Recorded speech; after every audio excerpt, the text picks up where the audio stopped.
Faktoriatik urte amaierako festa prestatzen genbiltzala eta egun batean Iratxe Beldarrain agertu zen, proposamen batekin, eta kontatu zigun nola bera eta eskualdeko beste emakume hainbatekin lanean ari ziren Palestinaren elkartasuna adierazteko ekitaldi bat antolatzen.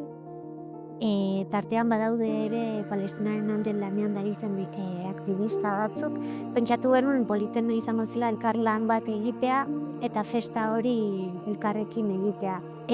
Guretzako Aiaraldearen 15 urteak ospatzea, Palestinari babesa ematen eta salatzen hainbeste urtetan gertatzen ari den genozidio hau oso inportantea da. Eta hunkitzen gaitu bereziki festa hori gurean egiteko aukera hori eukitzak, ez?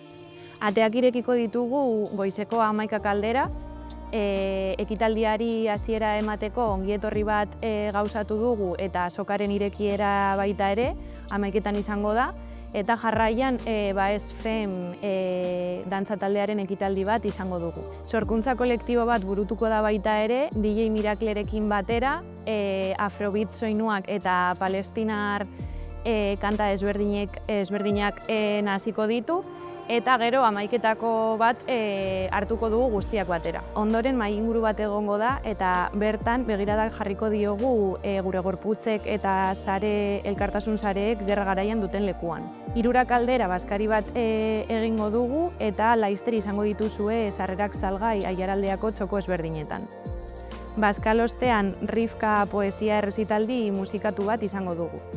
Jarraian Jabartabet eta Iratxe Beldarrainen eskutik egindako dokumentalaren aurkezpena izango dugu. Egunari amaiera emateko Bark eta Noten kontzertuak. Diru ekarpen bate bai eskatuko dizuegu, sarrera doakoa da, baina borondatezkoa da, gure asmoa delako laguntza ekonomiko bat Gazara bidaltzea. Eta izango da inspiratzailea seguru eta indarra emango digu denoi. Itxaroten zaituztegu eta gogoratzea Gazan borroka dirauela eta gora Palestina libre.